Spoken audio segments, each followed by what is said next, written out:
کشلو خان کی مجاہدانہ سرگرمیاں ناکام ہو گئیں۔ تغلق اپنے خیمے میں بیٹھا جنگ کے مناظر دیکھ رہا تھا اور برابر احکام و ہدایات نافذ کر رہا تھا۔ یوں تو سب اس جنگ میں مردانہ وار حصہ لے رہے تھے، لیکن حسام الدین کی بات ہی اور تھی۔ وہ واقعی حسام شمشیر آبدار بنا ہوا تھا، اور یہی بات تھی کہ تغلق نے جنگ کی کمانداری اس کے سپرد کر رکھی تھی۔ آخر تھوڑی دیر کے بعد حالات نے پلٹا کھایا۔ خسرو خان کی فوج کثرت تعداد اور کثرت اسلحہ اور کثرت ساز و سامان جنگ کے باوجود پیچھے ہٹنے لگی۔ خسرو خان کی فوج کے بہت سے آدمی کام آ گئے۔ زخمیوں سے میدان جنگ پٹا پڑا تھا۔ اگر تغلق کے لشکر کے 200 آدمی مرے تھے اور 500 زخمی ہوئے تھے تو خسرو خان کی پوری فوج کا تقریباً صفایا ہو گیا تھا، اور زخمیوں کی تعداد تو حد شمار سے خارج تھی۔ ہر طرف سے آہو بکا اور چیخو پکار کی صدائیں بلند ہو رہی تھی۔ اب تغلق بھی میدان جنگ میں آ گیا۔ اس نے حسام الدین کی پیٹھ ٹھونکی اور اس کی حوصلہ افزائی کرتے ہوئے کہا، شاباش نوجوان، تمہاری جرت اور دلیری اور فنون جنگ میں مہارت سے مجھے یہی امید تھی۔ کارے کر دی، بس یہی موقع ہے، ایک آخری اور زوردار حملہ کر دو۔ ہم چاہتے ہیں کہ عصر کی نماز دہلی میں جا کر پڑھیں۔ حسام الدین نے اپنے آقا کی رکاب پر ادب سے ہاتھ رکھ کر کہا، ایسا ہی ہوگا میرے آقا، بالکل مطمئن رہیے۔ اور پھر اس نے واقعی ایسی جیداری کے ساتھ جنگ شروع کی کہ 1 گھنٹے کے اندر فیصلہ ہو گیا۔ خسرو خان کی فوج شکست فاش کھا چکی تھی۔ سب سے پہلے خسرو خان کی تلاش شروع ہوئی۔ تمام زخمیوں اور مقتولوں کو چھان مارا گیا، لیکن خسرو خان نہ زخمیوں میں تھا نہ مقتولوں میں۔ البتہ ہیرا چند کی لاش دستیاب ہو گئی، اور یہ معلوم کر کے یہ خسرو خان کا وزیر اعظم تھا۔ ایک شخص اس کا کٹا ہوا سر لے کر خوشی خوشی انعام کی امید میں خیمہ شاہی تک پہنچا، جہاں کشلو خان، تغلق، جونا خان اور حسام الدین بیٹھے ہوئے تھے۔ تغلق اور کشلو خان ہیرا چند کا سر دیکھ کر بہت خوش ہوئے، لیکن حسام الدین اپنے تاثرات ضبط نہ کر سکا۔ اس نے کہا، کاش یہ بچ جاتا، اگر یہ میرے سامنے آ جاتا تو ہر قیمت پر میں اس کی جان بچا لیتا۔ کشلو خان کو یہ بات ناگوار گزری۔ اس نے ذرا تلخ لہجے میں کہا، تم اتنے بڑے دشمن کے وزیر اعظم کے قتل پر ملول ہو، جو میدان جنگ میں اس لیے آیا تھا کہ ہمیں قتل کر دے۔ حسام الدین نے قدرے تلخ لہجے میں جواب دیا، ہاں یقیناً وہ اسی لیے آیا تھا، لیکن اگر وہ میری زد پر آ جاتا تو میں اسے بچا لیتا اور اپنے آقا سے اس کی جاں بخشی کرا لیتا۔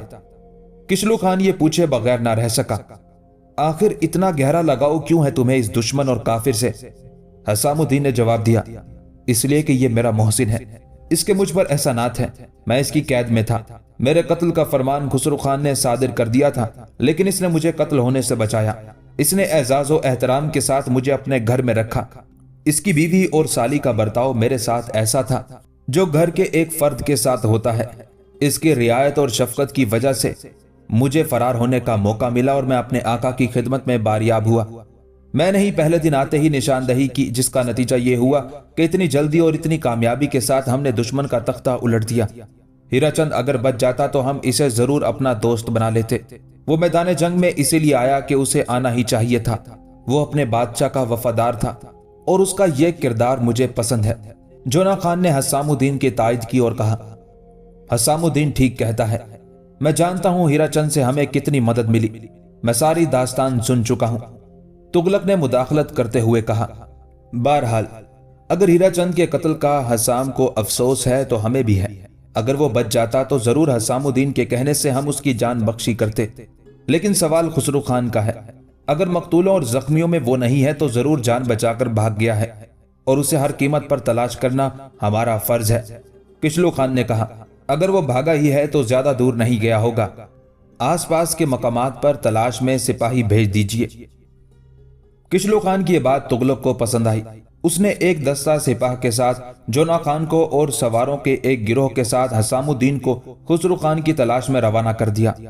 اس کام سے فارغ ہو کر وہ شہر میں داخل ہوا۔ سارا شہر استقبال کے لیے امنڈ آیا۔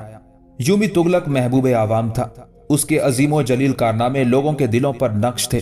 وہ نہ ہوتا تو ہندوستان کی سرزمین بھی وحشی اور درندہ صفت اتاریوں کی جولانگاہ بن گئی ہوتی۔ یہاں کے شہر ویران ہو گئے ہوتے، آبادیاں تباہ ہو گئی ہوتی، ہزاروں کی تعداد میں ہر شہر کے اندر بے پناہ لوگ قتل ہوتے اور ان کے سروں کے مینار بنائے جاتے۔ یہاں کی مسجدوں اور خانقاہیں مسمار کر دی گئی ہوتی۔ یہاں کی تہذیب، تمدن، ثقافت، ہر چیز کا گلا گھونٹ دیا گیا ہوتا۔ یہاں کی سرسبزی اور شادابی ختم ہو گئی ہوتی۔ یہاں کا امن و امان ہمیشہ ہمیشہ کے لیے رخصت ہو گیا ہوتا، یہاں کی خوشحالی کا وجود بھی نہ رہتا۔ لیکن وہ تغلق تھا جو صدے سکندری بن کر یورش تاتار کے مقابلے میں حائل ہوا، اور اس نے انہیں سرزمین پر قدم نہیں رکھنے دیا۔ وہ جب کبھی بھی آئے اس نے انہیں مار بگایا، انہیں شکست دی۔ ان کے مقتولوں کے کٹے ہوئے سروں کے اونچے اونچے مینار اس نے خود قائم کیے۔ اس کے یہ کارنامے ایسے نہیں تھے جنہیں فراموش کیا جا سکتا، یہی کارنامے تھے جن کے باعث علاؤالدین خلجی جیسا درست مزاج فرما رواں اس کا اعزاز و احترام کرنے، اسے نوازنے اور طرح طرح کے القاب و خطابات دینے پر مجبور ہو گیا تھا۔ اور اس کے بعد اپنی تمام نااہلیوں اور بدکرداریوں کے باوجود قطب الدین خلجی نے بھی خسرو خان کے ہاتھ کا کھلونا بن چکنے کے بعد اس کے معاملات میں کبھی مداخلت نہیں کی، نہ اس کے اعزاز و اکرام میں فرق آنے دیا۔ لیکن اس کی آج کی آمد چیز ہی دوسری تھی۔ اب تک تو وہ ملک کا نجات دہندہ تھا، ایسے فتنے سے جو طوفان اور سیلاب کی طرح کبھی کبھی یورش کیا کرتا تھا، لیکن آج اس نے دہلی کے باشندوں کو ایک ایسے غاصب، ظالم اور احسان فراموش شخص کے پنجے سے نجات دلائی تھی جس نے اپنے مختصر سے دور حکومت میں سارے شہر کو تہ و بالا کر ڈالا تھا۔ اس کے دور فرما روائی میں نہ کسی کی عزت محفوظ تھی، نہ جان و آبرو، نہ امن حاصل تھا، نہ عافیت۔ لوگ گھر سے نکلتے تو گھر والے دل ہی دل میں دعا کرتے کہ زندہ سلامت واپس آئیں۔ اگر زندہ سلامت واپس آ جاتے تو بارگاہ الہی میں دوگانا شکر ادا کرتے کہ قتل عام اور غارت گری کے اس دور میں صحیح سالم واپس آ گئے۔ خسرو خان کے مختصر سے دور حکومت میں رذیلوں اور کمینوں کو بڑے بڑے مناصب پر فائز کیا گیا، انہیں جاگیریں دی گئی تھی، انہیں القاب و خطابات سے نوازا گیا تھا، شریفوں اور باعزت لوگوں کو ذلیل کیا گیا تھا۔ ہر رذیل وزیر بن سکتا تھا اور ہر شریف ذلیل بے عزت اور قتل کیا جا سکتا تھا۔ اس کی املاک اور جائیداد ضبط کی جا سکتی تھی، اس کا مال و متاع چھینا جا سکتا تھا، اسے جیل میں غیر معینہ مدت کے لیے ڈالا جا سکتا تھا۔ دلی کے باشندے ہر روز حسرت سے آسمان کی طرف دیکھتے تھے کہ یا بارگاہ الہی، یہ دور عذاب کب ختم ہوگا، اس قہر الہی سے کب نجات ملے گی۔ اور پھر یہی نہیں تھا کہ لوگوں پر آفتیں ٹوٹ رہی ہوں، مذہب کی مٹی بھی پلید ہو رہی تھی۔ خسرو خان بظاہر مسلمان تھا لیکن در حقیقت ہندو تھا۔ بادشاہ بننے کے بعد وہ اپنے اصل آب و رنگ کے ساتھ نمایاں ہونے لگا۔ بہت سی مسجدیں شہید کر دی گئیں، بہت سی مسجدوں میں مورتیاں رکھ دی گئیں، بہت سے مزارات مندر بنا دیے گئے، کئی مقامات پر اذان اور نماز ممنوع قرار پائی، گائے کشی حکمن اور جبرن بند کر دی گئی، کلیدی مناصب مسلمانوں سے چھین لیے گئے اور ان پر گجرات کے ہندو اور ہزاروں کی تعداد میں دلی کے ہندو فائز کر دیے گئے۔ صاف نظر آ رہا تھا کہ اگر یہی حال رہا تو کچھ ہی دنوں میں باقاعدہ اعلان ہو جائے گا کہ خسرو خان نے پھر سے ہندو مذہب قبول کر لیا ہے اور حکومت مسلمانوں کی نہیں ہندوؤں کی ہے، اور اس کے بعد اور زیادہ مسلمانوں پر سختیاں ہونے لگیں گی۔ ان حالات نے مسلمانوں کو اور زیادہ آشفتہ اور مضطرب کر رکھا تھا۔ مذہب جو انہیں اپنی جان سے زیادہ عزیز تھا اب رخصت ہوتا نظر آ رہا تھا۔ یہ اگر ختم کر دیا گیا تو کیا ہوگا؟ پھر زندگی کس کام کی؟ جہاد کا جذبہ اور ولولہ دلوں میں تھا، لیکن ایک مسلح اور منظم حکومت کے مقابلے میں نہتے لوگ کس طرح جہاد کر سکتے تھے؟ لیکن تغلق فرشتہ رحمت بن کر فاتح اور غانم کی حیثیت سے دہلی میں داخل ہوا۔ وہ صرف ملک کو یورش تاتار سے نجات دلانے والا ہی نہیں تھا، وہ اسلام کو دشمن کی زد سے بچانے والا تھا۔ اس نے آ کر اسلام کو زندہ کر لیا، اس نے دلی فتح کر کے مسلمانوں کو نئی زندگی مرحمت فرمائی، اس نے خسرو خان کو شکست دے کر ان تمام فتنوں اور خطروں کا خاتمہ کر دیا جنہوں نے ہر چہار طرف سے مسلمانوں کو گھیر رکھا تھا۔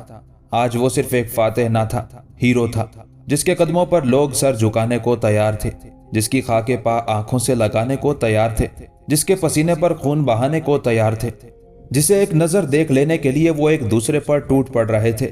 انہوں نے بارہا تغلق کو دیکھا تھا، تحسین، احترام اور اعزاز کی نظروں سے دیکھا تھا، لیکن جو تغلق آج دہلی میں داخل ہوا تھا وہ کون تھا؟ فرشتہ رحمت، جو نہ آتا تو قیامت گزر جاتی۔ اس کے خیر مقدم میں، اس کی پیشوائی میں، اس کی آمد پر دیتا و دل فرش راہ کرنے کے لیے ہر شخص بیتاب اور بے قرار نظر آ رہا تھا۔